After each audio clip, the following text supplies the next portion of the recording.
What's up, guys? It is a beautiful Thursday here in the lovely state of Michigan. This is going to be a 4-Wheel Friday episode. I'm just going to film it the day before. I just got some editing software on my new laptop. I figured out what my problem was. I was having some issues. I got a new laptop, and my editing software wouldn't load onto it. Just figured out why. Finally got it on there. We can make some videos. Sorry, I have been gone for like 2 months or so. I can't even remember the last time I made a video, to be honest with you. Now, it wasn't from, I guess, lack of trying. I did make some videos. Like, I probably made 20 videos. I didn't have any editing software at the time, and work's been nuts. So I've had to work about 70 hours on average every single week for the last couple of months. So I've been really, really busy, but beyond that, I've changed shifts like 3 times. So I went from afternoon shift to day shift, back to afternoon shift. Now I'm on midnight shift, which means I have to go into work tonight, work 12 hours, of course. So life's just been like really crazy, and I've been trying to enjoy my summer. I actually got a week off last week, and I went up north to the property and played with the ATVs and had a good old time. So I'm sorry I've been gone. We are now back. We are going to get back into the, I guess, normal rigmarole that we're doing here. We do have updates. So I want to kind of jump into that real quick, because that's basically the premise of the 4-Wheel Friday episode. We have new stuff for the truck. And I had to get tires, because the tires that were on my truck were just completely bald. So it was something that had to be done. And so I got the new wheels and tires on the truck. So we're just gonna get we're gonna kind of get the truck parked here so we can check her out real quick, so I can show you what's what. But I'm very happy, I'm very excited. It came out perfect.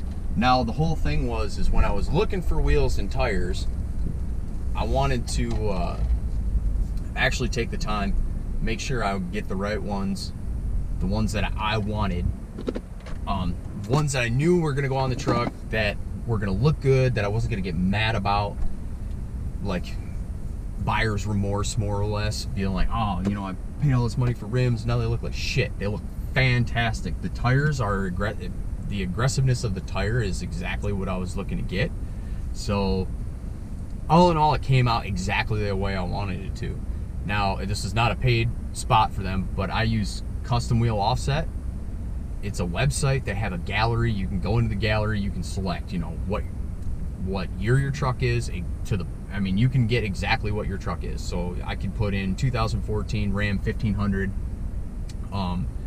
You can put in, if you go into their advanced search tab, you can do, you know, stock suspension, leveled, lowered, lifted. You can select that. You can select the wheel size that you're looking at and the tire size you're looking at. You can select the wheel brands if you want to choose a specific brand, and it'll show you all these pictures of people's trucks who have sent pictures in to them for their gallery, so you can get a rough idea of what your truck's going to look like with the wheels and tires on it.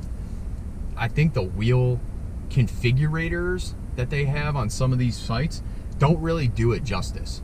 Like, I've looked at these wheels, which we're going to look at in a second. I looked at these wheels on a configurator. I did find one that actually would offer like tire size, so you could see how big the tire would look on it. But again, it didn't do it justice. Like, it wasn't even remotely close to how it ended up coming out as how it looks on the truck.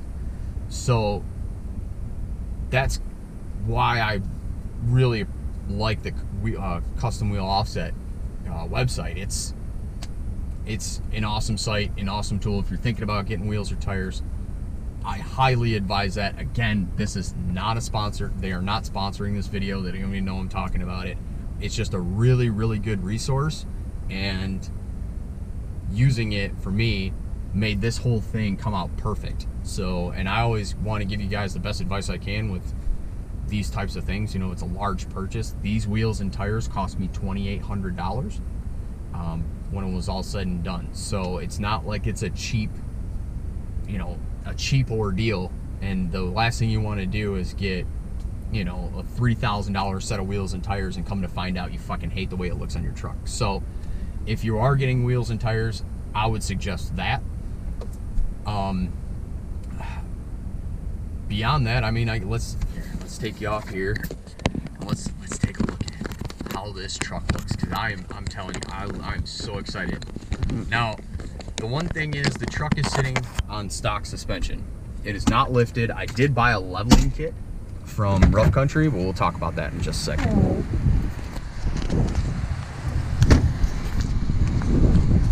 Here they are, ladies and gentlemen. Now these are Toyo Open Trail Grappler MTs. These are the Fuel Contra Gloss Black, 20x10 on -18 offset. As you can see, the tread is obnoxiously aggressive, which is exactly what I wanted. I did want an MT tire. It fits the wheel wells perfectly in the back. Again, I do have a leveling kit for this. As you can see, that wheel is definitely tucked up in there. Now, as far as rubbing issues go, I want to show you this real quick. So you can see right before full lock, it's touching this little section right here. Okay, and it rubs very, very, very, very little. So we'll talk about that in a second when we get back in the truck. I just wanted to show you the truck the way it sits right now. I think it looks absolutely fantastic. It came out really well. So what I was gonna say about the lift kit is I got the leveling suspension from Rough Country, which is just all it is. It's a $60 one where it's just basically like a preload spacer. And what a preload spacer is you take your stock strut apart. Okay, so you compress the spring. Okay, you compress it down, and then you take the top off, and then you put this puck in. It's just a round, hard plastic piece. You put it on top of the spring, you put the top back on, and then what it does is as the spring compresses, it only compresses to a certain point, right? So you're preloading the spring, meaning that you're compressing it down without the weight of the truck on it, which means that it's only going to go down so far now, and inevitably when the weight of the truck goes down on top of it, it ends up staying up higher because you've put that spacer in, is basically how that works. Now, the reason why I bought a cheap leveling kit from Rough Country was I'm still unsure on how I want to do it. If I want to keep it level, if I want to do a 4 or 6 inch suspension kit. So the thing about that is you have to cut the front cross member. And I've made a video about this before when I was first talking about doing some sort of suspension lift. So I have to cut this front cross member out because it's not a bolted in thing to the frame. It's actually just welded on. So you have to cut it out because the front differential actually has to be lowered with the lift kit. And so that cross member can't be there. They give you a drop member that you just put in and it's lowered. That brings the diff down. But basically, once it's lifted, it's just lifted. I can't really put it. I mean, I could put it back to stock form, but it's like a huge hassle, and I don't want to go about. I'm not about that life, more or less. So basically, once it's lifted, it stays lifted, and I'm not really sure still on how I feel about that. So I wanted to try a leveling kit. You know, that would lift the truck up 2.5 inches in the front is what they're saying, which would give me the clearance I need to get no rub at all on these wheels and tires, which is, you know, obviously good. Now, again, I can hear it rubbing a little bit. Like when I do a normal 90 degree turn onto a street or out of a driveway or something like that, you really don't really hear it. Now, if I try to go all the way to full lock, right before we hit full lock, as you can see, it just passed that point. So it's right before we get to full lock is where you can hear it, and it barely rubs it. It hasn't done any damage to the tire. It's not doing any damage to the fender well, or the fender liner. So it's not something I'm really concerned about. And to be totally honest with you, I absolutely love the way that it sits. You know, like the stance that it has, I still really like that rake. you know, I'm not sure if I want it level. I kind of still want it with the front rake a little bit. So I'm kind of debating on maybe doing like a 0 to 2 inch coilover where I can adjust it anywhere from where it sits at the stock height up to 2 inches higher in the front. Meaning I could just adjust it just enough to where it doesn't rub at all, and then just leave it at whatever height that is, and probably maintain some factor, you know, a little bit of rake still, so I still have, you know, that look that I want. The other option is I could max out the coilover at 2 inches, and then I can get a 1.5 inch rear coil spacer, which is basically just take the coil out, you put the little spacer on the bottom, and it's the same thing as the leveling kit I have, more or less. It's just gonna lift the rear end up about an inch, inch and a half. So it would definitely keep the rake for sure. So those are kind of like the options I have if I want to still do a lift. Honestly, I'm not really sure if I even want to do a lift now. I kind of want to leave it the way it is, but we are going to have to do something about the suspension. The front suspension, I did actually take it apart. I was going to take it over to my buddy's shop. He's got like a really good spring compressor that's a lot safer than like the ones you'd rent from O'Reilly's, which I highly suggest you do not do when installing one of these preload spacer kits, because they just don't have the strength to compress the spring enough to get the spacer on. So I took it all apart. Unfortunately, I took it apart on the night of July 3rd, not thinking about it, and the next day was July 4th. I needed my truck for the weekend. My daughter had softball tournaments all weekend, so I had to put it all back together because my buddy wasn't at his shop, and I couldn't convince him to come in on the holiday because he was already drinking. So unfortunately, we did not get it on, but I did realize that the front suspension on this truck's really wore out. It needs to be replaced. So if I were going to put that kit from Rough Country on, I would just get new struts and put it on the new struts. So that's also something I'm tossing around too. So I'm not really sure what I want to do with it yet.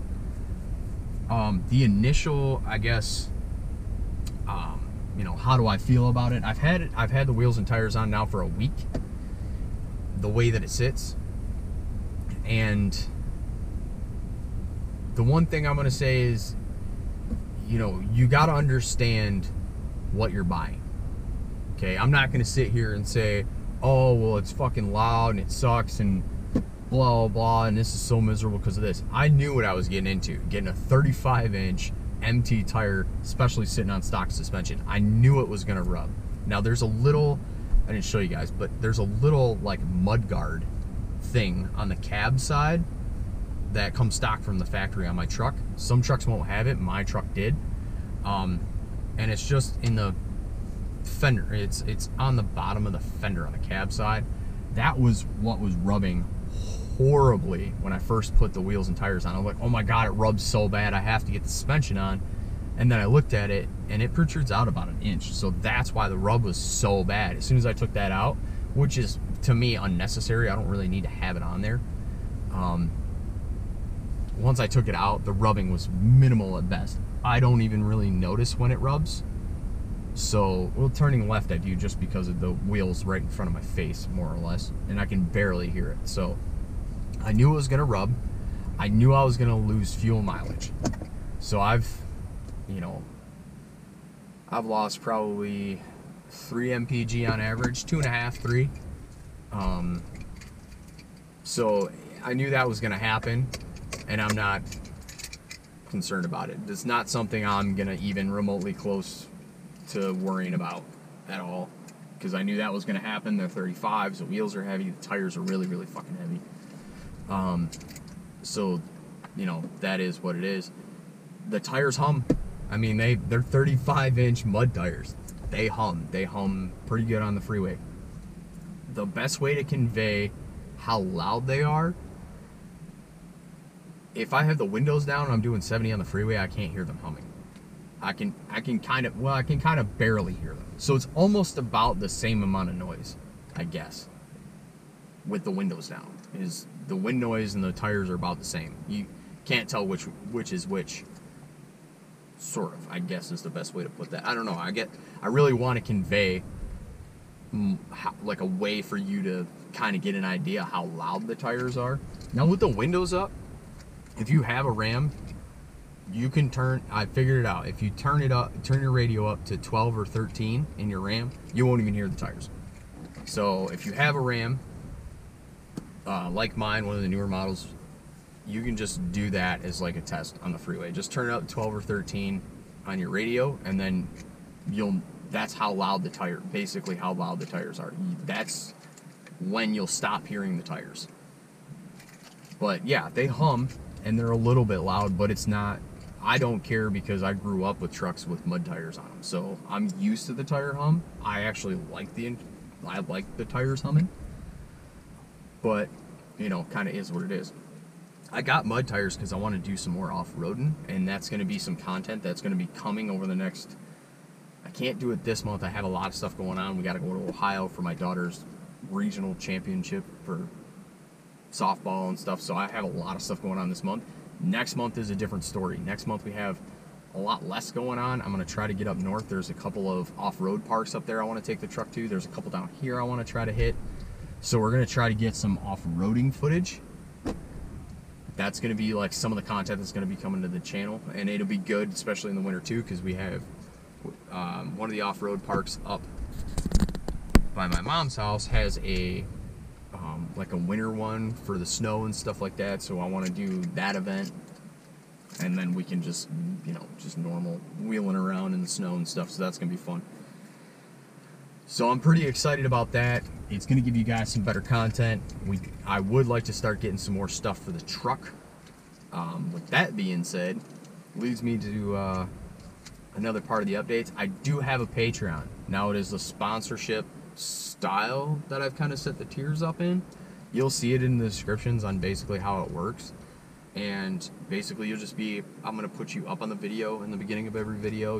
I'm going to do, you know, who's the sponsors for that video for that day, stuff like that. You can use your name, you can use your business, you can use your web link, your social media, anything internet based, web links, businesses and social media stuff.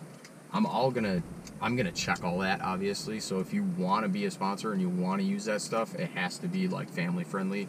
You know, I'm not trying to I don't want to be sponsored by Pornhub or anything like that. It's got to be family friendly, but it'll help, you know, promote. I'll help